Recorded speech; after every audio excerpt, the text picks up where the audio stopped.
얼마 전에 집에서 혼자 밥을 먹다가 울었습니다. 반찬 때문입니다.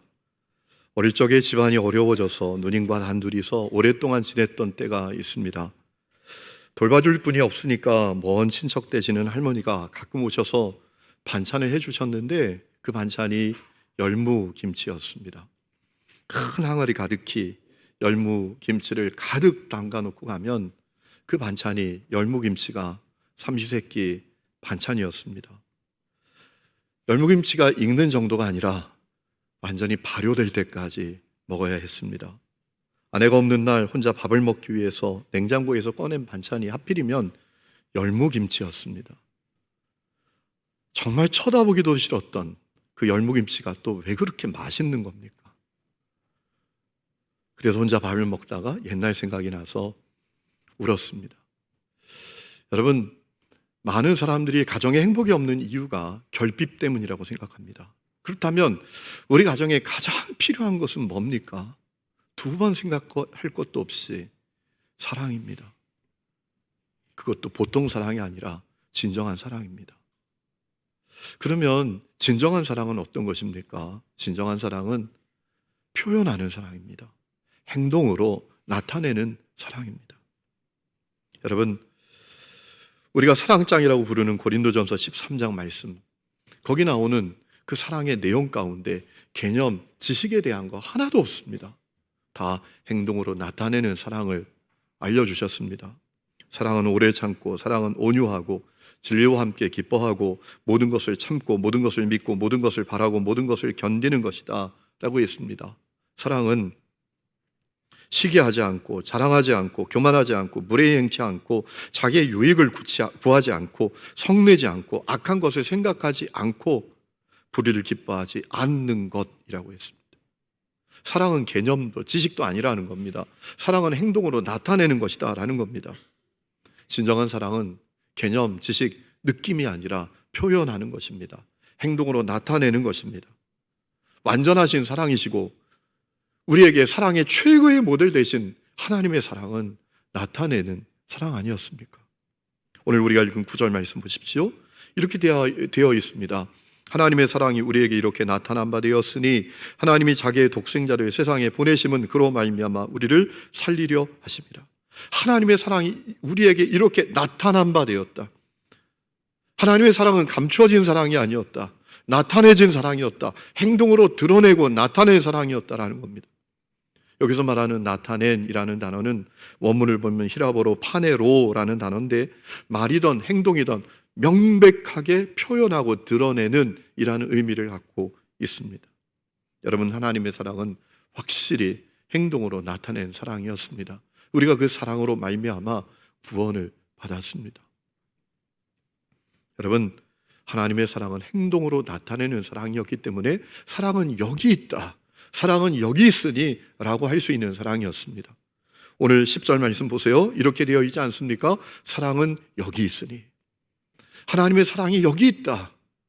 행동으로 나타낸 사랑이었기 때문에 하나님의 사랑은 감추어져 있는 사랑이 아니었다라는 겁니다. 하나님의 사랑은 알 듯도 하고 모를 듯도 한 사랑이 아니었다라는 겁니다. 하나님의 사랑은 한참 동안 연구하고 조사해야 되는 사랑이 아니었다라는 겁니다. 금방 확실히 명백하게 알 수 있는 나타내는 사랑이었다라는 것입니다. 여러분, 그 사랑으로 우리가 구원받았습니다. 하나님의 자녀가 되었습니다. 그래서 하나님께서 구원받은 십자가 복음 믿고 구원받은 사람에게 원하시는 것이 있습니다. 우리도 행동으로 나타내는 사랑의 사람이 되는 것입니다. 오늘 11절 말씀 보십시오. 사랑하는 자들아, 하나님이 같이 우리를 사랑하셨은즉 우리도 서로 사랑하는 것이 마땅하도다 라고 했습니다. 요한일서를 보면 마땅하도다 라는 표현이 또 나옵니다. 요한일서 3장 18절에 16절에 그가 우리를 위하여 목숨을 버리셨으니 우리가 이로써 사랑을 알고 우리도 형제들을 위하여 목숨을 버리는 것이 마땅하니라 라고 했습니다. 여러분, 그것이 하나님의 계획입니다. 하나님은 우리를 향하여 그 계획을 갖고 계십니다. 하나님의 계획은 하나님의 사랑이 우리 안에서 온전히 이루어지는 것입니다. 여러분 오늘 12절 말씀 보세요. 이렇게 말합니다. 어느 때나 하나님을 본 사람이 없을 때 만일 우리가 서로 사랑하면 하나님이 우리 안에 거하시고 그의 사랑이 우리 안에 온전히 이루어지느니라. 어떻습니까? 하나님의 사랑이 여러분에게는 온전히 이루어지고 있습니까? 하나님의 사랑이 여러분에게 드러나고 있습니까? 여러분은 나타내는 사랑으로 살고 계십니까? 여러분 오늘 교회는 큰 도전 앞에 직면해 있습니다. 탈기독교 사회라는 도전입니다. 뉴욕에서 성공적으로 사역하고 은퇴하신 팀 켈러라는 목사님이 계십니다. 아주 훌륭하신 목사님이십니다. 그분이 여러 책을 썼는데 아주 제가 서점에 갔다가 너무너무 중요한 책을 하나 보게 되었습니다. 제목이 탈기독교 시대의 전도라는 제목입니다. 그분이 이 탈기독교 사회가 얼마나 심각한 사회인지를 그 책에서 이야기하시더라고요. 과거에는 사람들이 소위 신성한 질서가 있다라는 사실을 인정했답니다. 그러니까 이런 얘기죠. 초월적인 세계, 인정해. 죽음 이후의 세계, 그거 인정해. 옳고 그름의 기준, 그거 인정해. 그거 있는 거지. 그래서 사람들에게 복음을 전하면, 구원을 전하면 적어도 사람들은 구원에 대해서 반응을 보였다라는 겁니다. 그런데 오늘 이 시대는 달라졌다라는 겁니다. 사람들은 신성한 질서를 인정하지 않는다라는 겁니다. 초월적인 세계? 아니야, 그런 거 없어. 옳고 그름의 기준? 그거 내가 정하는 거야. 그걸 누가 정해줘? 그뿐만 아니라 죽음 이후의 세계? 그런 게 있는 거야? 아니야, 그런 거 없어. 이렇게 여기게 되었다라는 겁니다. 그 결과 오늘날 사람들은 자기에게 구원이 필요하다고 인정하지 않는다라는 겁니다. 나에게 혹 구원이 필요하다면 나에게 구원이 필요하다는 생각으로부터 구원되는 구원이 필요하다라고 여긴다라는 겁니다. 여러분 우리나라의 상황은 더욱 심각합니다. 우리나라의 상황은 탈기독교 사회를 넘어서서 반기독교 사회가 되었습니다. 사람들은 종교를 좋은 거라고 생각합니다. 종교 우리 삶에 유익하지, 필요하지, 사회에 유익을 주지, 해를 끼치지 않지. 그런데 교회는 달라. 교회는 해롭고 악하고 사회 발전에 장애가 돼. 이렇게 생각하는 사람들이 우리 사회에 많아지고 있다는 거예요. 우리 사회는 탈기독교회를 넘어서 반기독교 사회가 되어가고 있다는 겁니다. 그렇다면 어떻게 이 시대를 살아가는 사람들에게 우리가 십자가 복음을 전할 수 있을까? 팀 켈러는 그 책에서 레리 허타도라는 분인데 이분이 영국의 에딘버러 대학의 신약학 교수로 재직하셨던 분인데 그분이 쓴 책에 대한 내용을 이용합니다. 이 레리 허타도가 처음으로 기독교인이라 불렸던 사람들이라는 책에서 이렇게 얘기합니다. 로마 당시에 기독교는 제국안에서 가장 박해받는 종교였다라는 거예요. 사람들이 반대하는 종교였다라는 겁니다. 그런데 그럼에도 불구하고 수많은 사람들이 기독교 신앙을 갖게 되었다라는 겁니다. 왜 그런 일이 벌어졌는가? 크게 보면 5가지 이유가 있었기 때문이라는 겁니다. 첫 번째는 여러 인종과 민족이 함께할 수 있는 공동체였다라는 겁니다. 어떤 인종이든 어떤 민족이든 예수님을 그리스도로 믿는다면 누구나 함께 할 수 있는 공동체가 초대교회 공동체였다라는 겁니다. 두 번째는 가난한 자와 소외된 자들을 돌보는 공동체였다라는 겁니다. 당시에도 사람들은 가난하고 소외된 사람들을 돌봤대요. 그런데 어떤 사람들일까요? 자기 가문 안에 있는 사람들, 자기 종족 안에 있는 가난하고 소외된 사람들만 돌봤다라는 거예요. 그런데 기독교는 달랐답니다.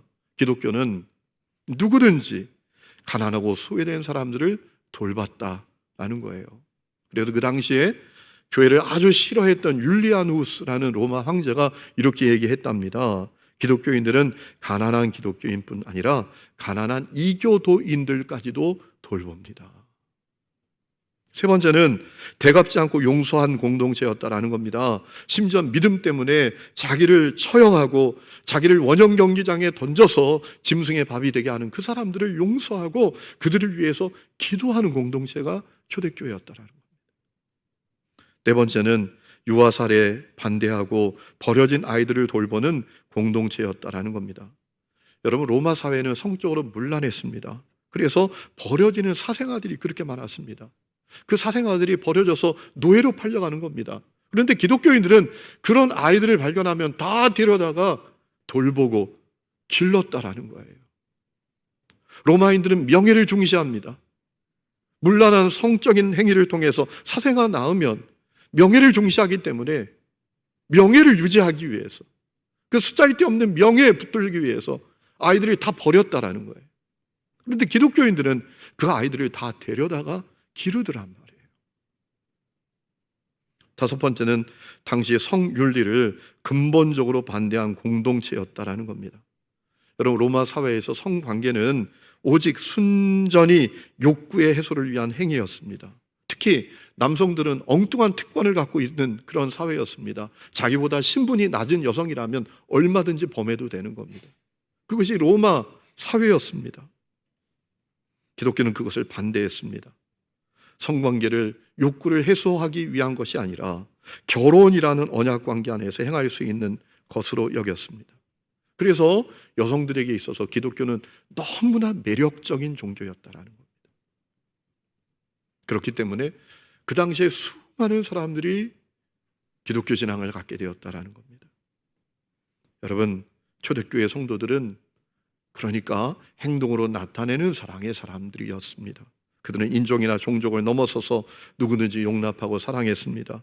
가난한 자와 소외된 자들 조건 없이 사랑했습니다. 심지어 원수도 용서하고 사랑을 베풀었습니다. 버림받는 아이들 같은 약자들을 사랑했습니다. 배우자를 존중하고 사랑했습니다. 행동으로 나타내는 사랑을 가졌습니다. 팀켈러는 말합니다. 오늘도 그 방법밖에 없다라는 겁니다. 오늘 탈기독교화되고 반기독교화되는 세상에서 우리가 십자가 복음을 전하려면 다른 방법 필요 없다라는 겁니다. 초대교회 성도들처럼, 그 공동체처럼 행동으로 나타내는 조건 없는 사랑만이 해답이다라는 거예요. 여러분, 그것은 비단 불신자들에게만 해당되는 게 아닙니다. 가정 안에도 똑같습니다. 여러분의 가정이 복음화 되려면 다른 방법 필요 없습니다. 여러분이 행동으로 나타내는 사랑의 사람이 되는 것입니다. 여러분, 그렇다면 어떻게 우리는 행동으로 나타내는 사랑의 사람이 될 수 있을까요? 아주 중요한 방법이 있습니다. 극복해야 될 것을 극복해야 합니다. 극복해야 될 것을 극복하지 못하면 행동으로 나타내는 사랑의 사람이 절대로 될 수 없습니다. 여러분, 논지가 빠른 분들은 이런 생각하고 계시죠? 목사님 얼마 전에 이 본문으로 말씀을 전했는데 똑같은 설교 또 하는 거 아니야? 아닙니다. 본문은 똑같지만 내용은 다릅니다.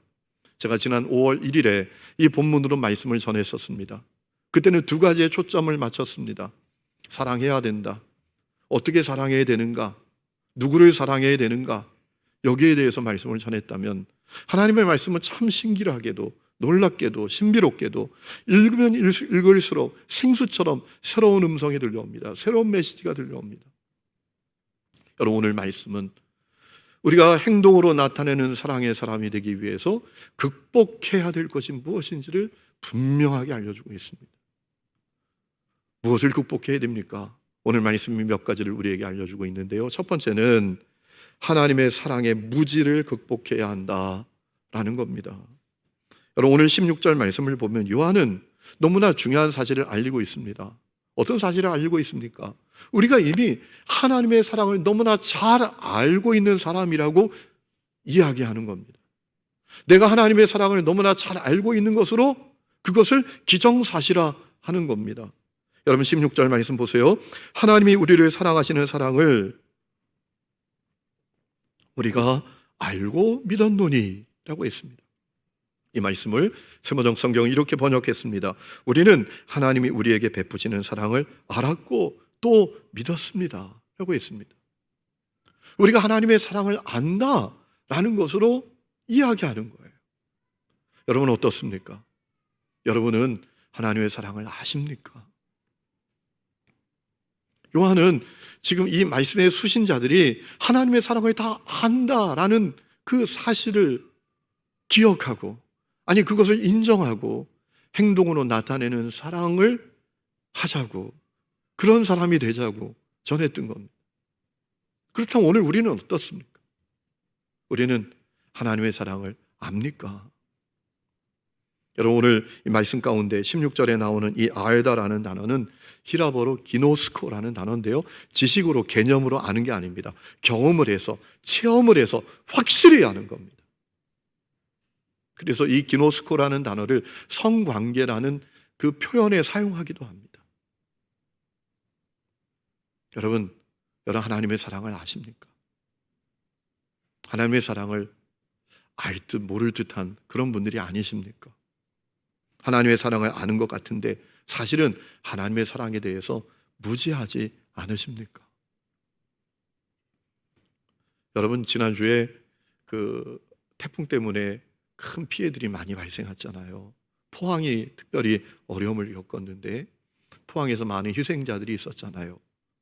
어느 아파트 지하 주차장에서 여러 사람들이 희생을 당했습니다. 그 가운데 안타까운 사연이 있었잖아요. 14살짜리 중학생이 엄마와 함께 지하 주차장에 고립됐던 겁니다. 가까스로 차에서 빠져나왔습니다. 지하 주차장으로 엄청나게 물이 밀려옵니다. 그때 그 어머니가 아이의 등을 떠미는 겁니다. 너 나가라. 저 사람들하고 너 나가라. 너는 살아야 돼. 엄마가 너하고 못 가. 엄마는 팔이 아파서 헤엄을 못 쳐. 엄마는 나갈 수 없어. 내가 너하고 같이 가면 너에게 큰 짐이 돼. 나 때문에 너가 위험해져. 너는 살아야 되잖아.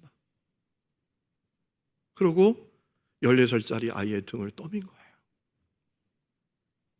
여러분, 그 어머니의 심정을 생각해 봤어요. 그 어머니의 심정은 어떨까?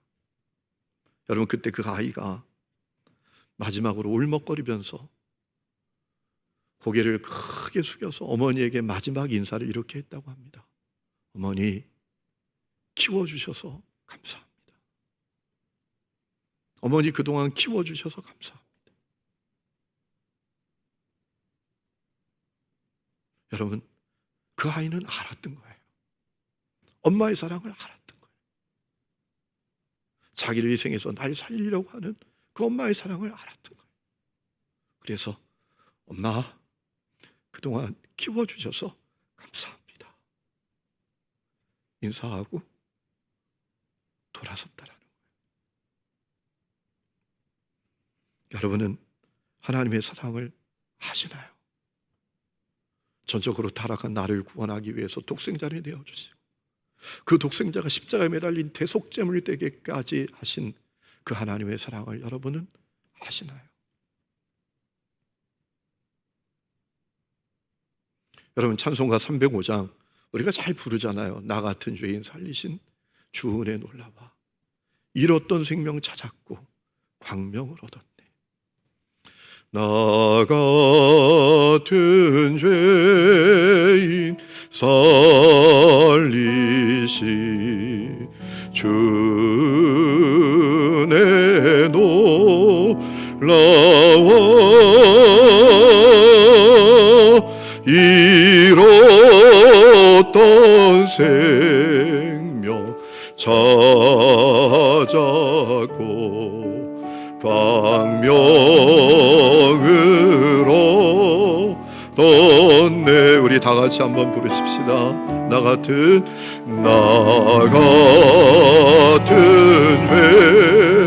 죄인 살리신 주 은혜 놀라워 잃었던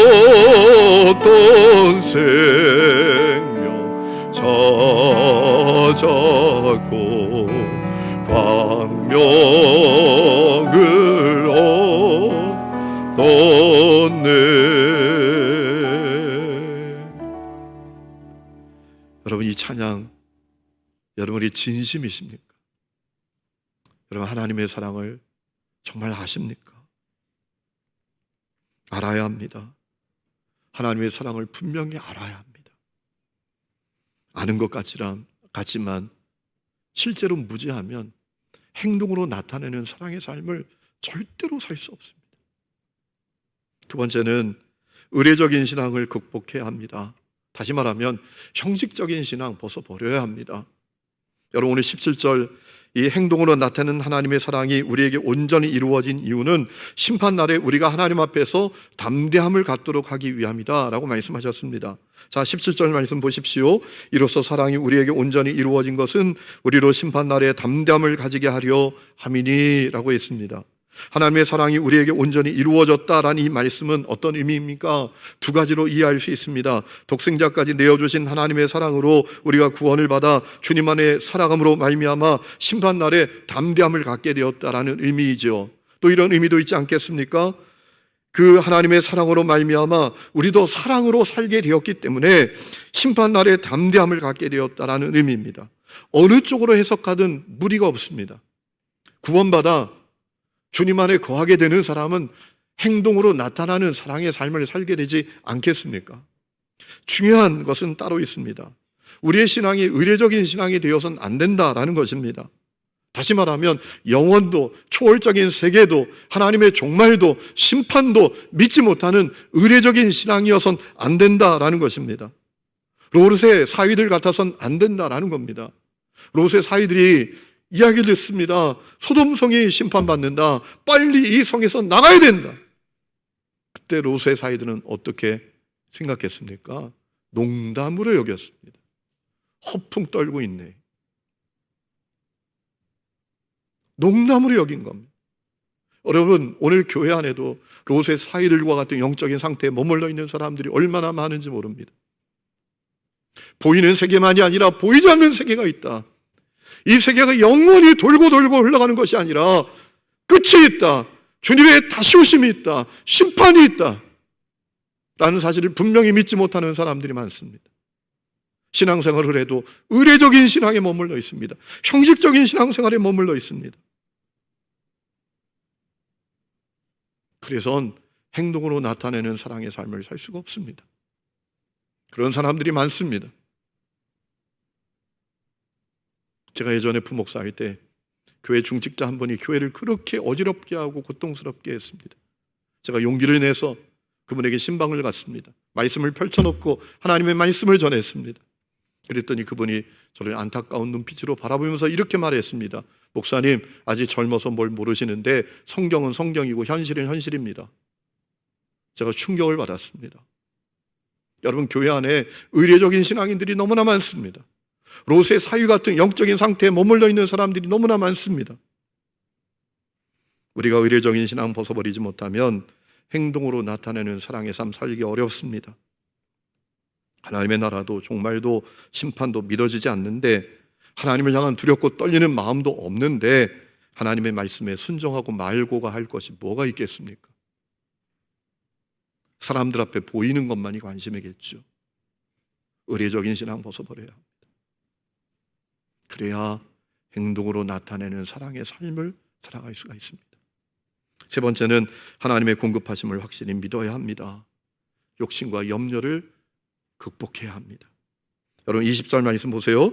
누구든지 하나님을 사랑하노라 하고 그 형제를 미워하면 이는 거짓말하는 것이다 라고 했습니다. 21절에 하나님을 사랑하는 자는 그 형제를 사랑해야 된다라고 했습니다. 그런데 요한일서 3장 18절 말씀을 보면 형제를 향한 사랑은 말과 혀로의 사랑이 아니라 행함과 진실함으로의 사랑이어야 한다라고 했습니다.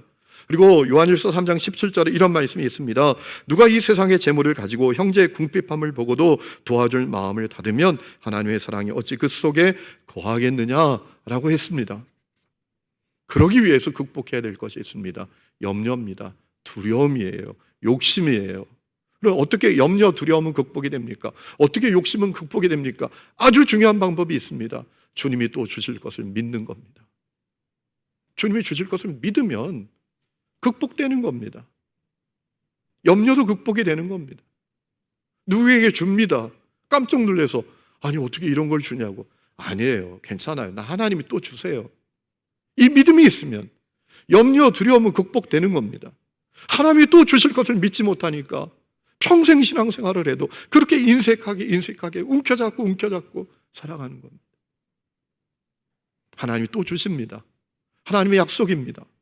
누가복음 6장 38절에 예수님께서 약속하셨습니다. 주라, 그리하면 너에게 줄 것이니 곧 후일이여 누르고 흔들어 넘치도록 하여 너희에게 안겨주리라. 줘라, 내가 더 줄게. 라고 하셨어요. 여러분, 하나님이 또 주실 것을 믿어야 행동으로 나타내는 사랑의 사람이 되는 겁니다. 마지막 네 번째는 사랑하다가 낙심하는 것을 극복해야 합니다. 여러분, 갈라디아서 6장 9절에 우리가 선을 행하되 낙심하지 말지니 포기하지 아니하면 때가 이름에 거두리라 라고 하셨습니다. 때로는 이런 생각이 듭니다. 언제까지 사랑만 해야 되는 거야? 언제까지 내가 희생만 해야 되는 거야? 아니, 마치 밑 빠진 독에 물 붓는 거 아니야 이거. 그런 마음이 들 때도 있습니다. 그때도 낙심하지 말고 포기하지 말아야 합니다. 때가 되면 성령을 위해서 심은 것을 거두게 하실 것입니다. 여러분, 사랑은 의지입니다. 에릭 프롬이 사랑의 기술이라는 책에서 사랑의 최고의 기술은 의지다라고 했습니다. 그는 이렇게 말합니다. 꽃을 사랑한다면서 꽃에게 물 줄 의지가 없는데 그게 사랑이냔 말이에요. 꽃에게 물을 주지 않는데 그게 사랑이겠냔 말이에요. 여러분, 포기하지 말아야 합니다. 사랑하기를 포기하지 말아야 합니다. 마지막으로 한 말씀 드리고 마칩니다. 전남 완도에 가면 망성리라고 있습니다. 여기 교회가 없는 지역이었는데 교회가 세워졌습니다. 이상현이라는 목사님이 교회를 세우셨습니다. 작은 마을입니다. 이상현 목사님이 그 작은 마을에 10명 정도 되는 성도와 21년 동안 사역하고 50개 주변에 있는 섬들에게 복음을 전하면서 사역을 하셨습니다. 어느 날 마을에 한 가정이 들어왔습니다. 남편이 도시에서 트럭 자파상을 하다가 암병을 얻어서 들어오게 된 겁니다. 아내는 정신이 온전치 못했습니다. 그 자녀들이 셋인데 둘이 또 정신이 온전치 못한 겁니다. 정말 안타까운 가정입니다. 마을 사람들이 그 가정을 다 멸시했습니다. 그런데 이 목사님이 그 가정을 잘 돌보고 도왔습니다. 남편이 다행히 세례를 받고 하나님의 부름을 받았는데 죽기 전에 참 어려운 유언을 남겼습니다. 목사님, 우리 세 아이를 책임져 주십시오. 우리 세 아이를 목사님이 길러 주십시오. 여러분, 얼마나 어려운 부탁입니까? 주변 사람들이 다 말립니다. 못한다고 그거. 그런데 이 목사님이 이렇게 말하면서 세 아이를 입양했다고 합니다. 저도 왜 힘든 줄 모르겠습니까? 하루에도 수없이 천국과 지옥을 왔다 갔다 합니다. 하지만 저 같은 죄인도 받아주신 주님을 생각하면 어떻게 이 아이들을 외면하겠습니까? 그리고 어떻게 이 완도 망성리의 영혼을 사랑할 수 있겠습니까? 그래서 그 세 아이를 입양해서 잘 돌보고 기른 거예요. 그러다가 어느 날 하나님도 너무하시지. 이 목사님이 토요일에 주일날 말씀 준비하다가 뇌출혈이 와서 쓰러져 죽은 거예요. 제가 이야기를 듣고 야, 하나님 너무하시네, 이런 마음이 들었어요. 근데 그때 저에게 들려왔던 주님의 마음이 있었습니다. 얼마나 사나, 어떻게 사나보다 더 중요한 게 있다. 무엇을 위해 사는가, 그게 더 중요하다. 얼마나 사나, 어떻게 사나보다 더 중요한 게 있다. 무엇을 위해 사는가, 그게 더 중요하다 라는 마음을 주셨습니다. 성도 여러분, 주님께서는 우리가 행동으로 나타내는 사랑을 위해서 살아가기를 원하고 계십니다. 오늘 이 은혜가 우리 모두에 임할 수 있기를 주의 이름으로 축원합니다. 우리 시간에 찬양 부르고 기도하는 시간을 갖겠습니다. 나 같은 죄인 살리신 주 은혜 놀라와 잃었던 생명 찾았고 광명을 얻는데, 이 찬양을 드리면서 주 앞에 나갑니다.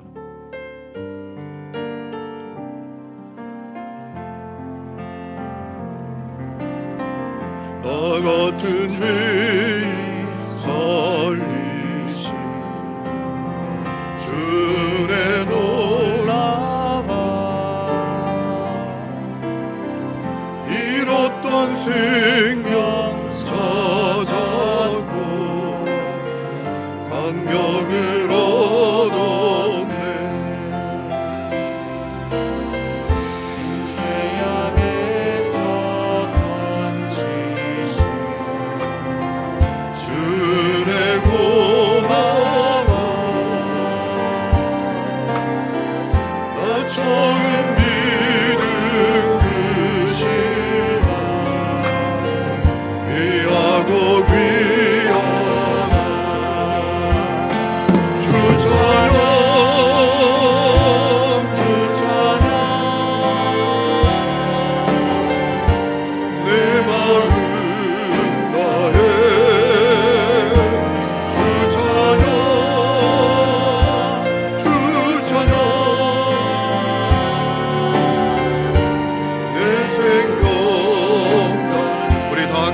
손 이제껏 내가 산 것도 이제껏 내가 산 것도 주님의 은혜라 또 나를 점쳐 보냐에 인도해 주시리 거기서 우리 영광 주님의 은혜로 해처럼 밝게 살면서 주 찬양하리라 주 찬양 주 찬양 주 찬양 내 마음 다해 주 찬양 주 찬양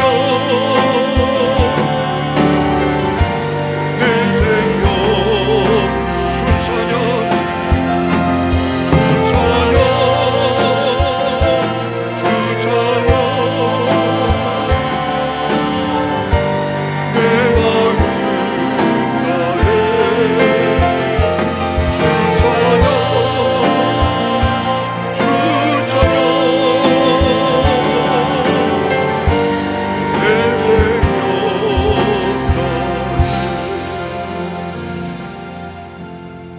하나님 아버지 행동으로 나타내는 사랑을 통해서 우리를 구원해 주신 것을 감사합니다. 우리도 우리 삶의 자리에서 우리 가정에서 행동으로 나타내는 사랑의 사람이 되게 하여 주옵소서.